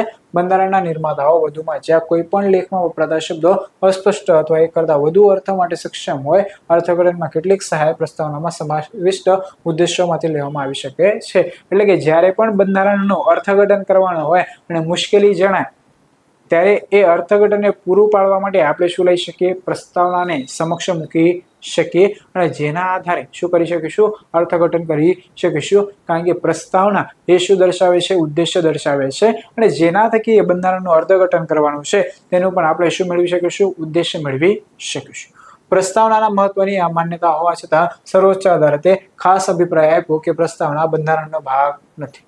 એટલે બેરુબારી કેસમાં એવું કહેવામાં આવ્યું સિમ્પલમાં, એટલે તમારે એ જ યાદ રાખવાનું છે કે બેરુબારી કેસમાં એવું કીધેલું કે પ્રસ્તાવના બંધારણનો ભાગ નથી. બીજું, કેશવાનંદ ભારતી કેસ, બહુ ફેમસ એવો કેસ છે. 1973 સર્વોચ્ચ અદાલતે અગાઉના અભિપ્રાયને શું કર્યો? નકારી કાઢ્યો અને કહ્યું કે પ્રસ્તાવના બંધારણનો એક ભાગ છે. પછી કેશવાનંદ ભારતી કેસ થાય છે 1973માં. તેમાં એવું કહેવામાં આવે છે કે પ્રસ્તાવના એ બંધારણનો શું છે? ભાગ છે. અવલોકન કરે છે પ્રસ્તાવના અત્યંત મહત્વની છે અને બંધારણને પ્રસ્તાવનાના વ્યક્ત કરાયેલ ભવ્ય અને ઉમદા દૃષ્ટિકોણના પ્રકાશમાં વાંચવું અને તેનું અર્થઘટન કરવું છે. પછી હજી એક કેસ છે LIC ઓફ ઇન્ડિયા કેસ, 1995માં થાય છે. સુપ્રીમ કોર્ટે ફરીથી કહ્યું કે પ્રસ્તાવના બંધારણનો અભિન્ન ભાગ છે. પહેલા શું કીધું? ભાગ નથી બેરુબારી કેસમાં. પછી કેશવાનંદ ભારતી કેસમાં કે છે. પછી LIC ઓફ ઇન્ડિયા કેસ કયા વર્ષે થાય છે? 1995. તેમાં એવું કહે છે કે બંધારણનો ભાગ એટલે કે અભિન્ન ભાગ કોણ છે? પ્રસ્તાવના છે. બંધારણમાં અન્ય ભાગની જેમ પ્રસ્તાવના પણ બંધારણ સભા દ્વારા ઘડવામાં આવી હતી, પરંતુ બાકીનું બંધારણ પહેલેથી જ ઘડવામાં આવ્યું હતું. અંતમાં પ્રસ્તાવના દાખલ કરવાનું કારણ એ સુનિશ્ચિત કરવાનું હતું કે તે બંધારણ સભા દ્વારા અપનાવવામાં આવેલ બંધારણને અનુરૂપ છે કે નહીં.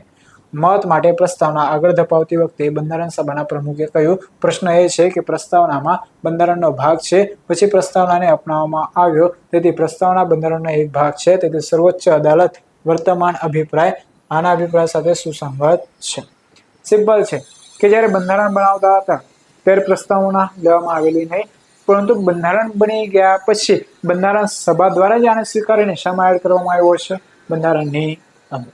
તો બંધારણ સભા દ્વારા જો બંધારણ ઘડવામાં આવતું હતું અને આ બંધારણ સભાએ જો પ્રસ્તાવનાને એડ કર્યું છે પોતાના તેમાં, તેથી જ અત્યારના વર્તમાન સમયમાં સુપ્રીમ કોર્ટ દ્વારા એવું કહી શકાય છે. તો સુપ્રીમ કોર્ટ કાં તો આપણે એવું કહી શકાય છે, કાં તો પોલિટીમાં એવું કહી શકાય છે કે જે પ્રસ્તાવના છે એ કોનો અભિન્ન ભાગ છે? બંધારણનો અભિન્ન ભાગ છે. કારણ કે કોના દ્વારા એડ કરવામાં આવે છે? બંધારણ સભા દ્વારા. બંધારણના સ્થાપકો જો કે બે બાબતો ધ્યાનમાં લેવી જોઈએ. પ્રસ્તાવના ન તો ધારાસભા સત્તાનો સ્ત્રોત છે કે નથી વિધાનસભાની સત્તાઓ પર પ્રતિબંધ. તો ભાઈ પ્રસ્તાવના જે છે એ કંઈક ધારાસભાની સત્તા આપતી નથી, નહીં કે તે વિધાનસભાની સત્તા પર શું મૂકે છે? પ્રતિબંધ મૂકે છે. તો તે શું કરે છે? તે ભિન્ન ન્યાયી છે, એટલે કે કાયદાની અદાલતમાં તેને આપણે પડકારી શકતા નથી. એટલે કે એનું કંઈક ઉલ્લંઘન થાય તો તમે ન્યાયાલયમાં જઈ શકતા નથી. એટલે એ ના કે વિધાનસભાની શક્તિ પર પ્રતિબંધ મૂકે છે, ના કે તે ધારાસભાને શું આપે છે? શક્તિ આપે છે. આગળ જઈશું પ્રસ્તાવનામાં સુધારણા. તો શું પછી પ્રસ્તાવનામાં સુધારણા થઈ શકે કે નહીં? સુધારણા માટે અનુચ્છેદ કયો આવે છે? 368 ભાગ 18 અનુચ્છેદ 368, જેના હેઠળ આપણે શું કરી શકીએ? બંધારણમાં સુધારણા કરી શકીએ. આપણે એટલે કે સરકાર હેઠળ પ્રસ્તાવનામાં સુધારો કરી શકાય કે તે પ્રશ્ન ઐતિહાસિક કેશવાનંદ ભારતી કેસ 1973 પ્રથમ વખત ઉભો થયો હતો. એવી વિનંતી કરવામાં આવી હતી કે પ્રસ્તાવનામાં સુધારો કરી શકાય નહીં, કારણ કે તે બંધારણનો ભાગ નથી. તો આર્ટિકલ 368 હેઠળ કેશવાનંદ ભારતી કેસમાં શું ડિક્લેર થયેલું જોઈએ? આપણે અત્યારે ભણી ગયા. શું ડિક્લેર થયેલું કેશવાનંદ ભારતી કેસમાં? કે સર્વોચ્ચ અદાલતે અગાઉના અભિપ્રાયને શું કર્યો હતો? નકારી કાઢ્યો હતો અને કેવું કે પ્રસ્તાવના એ બંધારણનો શું છે? એક ભાગ છે. પછી જ અત્યારે એવું કહે છે કે કેશવાનંદ ભારતી કેસમાં એવું થયું કે એ બંધારણનો ભાગ નથી, તેથી તેમાં સુધારો કરી શકાતો નથી. કયા આર્ટિકલ હેઠળ? 368 હેઠળ. તો અરજદારે દલીલ કરી હતી કે આર્ટિકલ 368 સુધારાની શક્તિનો ઉપયોગ મૂળભૂત તત્વો અથવા બંધારણની મૂળભૂત વિશેષતાઓને નષ્ટ કરવા અથવા નુકસાન પહોંચાડવા માટે કરી શકાતો નથી, જે પ્રસ્તાવનામાં સમાવિષ્ટ છે. એટલે કે જે બેઝિક, એટલે સિમ્પલમાં કહે ને કે જે બંધારણનો જે ઉદ્દેશ્ય છે, સિમ્પલ જે મૂળભૂત સ્ટ્રક્ચર છે, એની મૂળભૂત જે કંઈક બાબતો છે, શું તેમાં સુધારો કરી શકાય છે? તો અહીંથી કન્સેપ્ટ આવે છે કે બંધારણના મૂળભૂત સિદ્ધાંતો કે બંધારણના બેઝિક એવા સ્ટ્રક્ચર શું છે, ઠીક છે, તેની અહીંથી હવે શું થશે? જાણ થશે. તેથી સુપ્રીમ કોર્ટ દ્વારા એવું કહેવામાં આવશે કે જે કંઈક બંધારણના મૂળભૂત તત્વો છે એમાં સુધારો કરી શકાતો નથી. પછી મૂળભૂત તત્વો કયા છે એની વાત કોણ કહેશે? તો એ સુપ્રીમ કોર્ટ કહે છે કે સમય પર મૂળભૂત તત્વો કયા છે કયા નથી તેની વ્યાખ્યા કરવાનો હક કોની જોડે રહેલો છે? Supreme court. અને એ બાબતની જાણ પણ કોણ કરશે? સુપ્રીમ કોર્ટ કરશે. જો કે સુપ્રીમ કોર્ટે કહ્યું હતું કે પ્રસ્તાવનામાં બંધારણનો એક ભાગ છે. કોર્ટે જણાવ્યું કે આ સંદર્ભે બેરોબારી યુનિયનમાં તેના દ્વારા રજૂ કરાયેલો અભિપ્રાય કેવો હતો? ખોટો હતો. તેણે જણાવ્યું હતું કે પ્રસ્તાવનામાં સુધારો કરી શકાય છે આ શરતને આધીન કે મૂળભૂત વિશેષતાઓમાં કોઈ સુધારો કરવામાં ન આવે. અન્ય શબ્દમાં કોર્ટે જણાવ્યું હતું કે અમુકમાં સમાવિષ્ટ બંધારણના મૂળભૂત તત્વો અથવા મૂળભૂત વિશેષતાઓને કલમ 368 હેઠળ બદલી શકાતી નથી. એટલે તમે બંધારણના જે કંઈક મૂળભૂત તત્વો હશે અને જે કંઈક મૂળભૂત વિશેષતાઓ હશે તેને કલમ 368 હેઠળ શું નથી કરી શકાતો? ચેન્જ કરી શકાતો નથી. પ્રસ્તાવનામાં અત્યાર સુધી માત્ર એક જ વાર શું થયો છે? સુધારો થયો છે. 1976 42મો સુધારો, જેના અંતર્ગત કેટલા શબ્દો ઉમેરવામાં આવ્યા હતા? 3. કયા કયા? સમાજવાદી, બિન સાંપ્રદાયિક અને અખંડિતતા. અને આ સુધારાને શું કરવામાં આવેલું? માન્ય રાખવામાં આવ્યું હતું. તો એ આપણો લેક્ચર શું થાય છે? પૂરો થાય છે.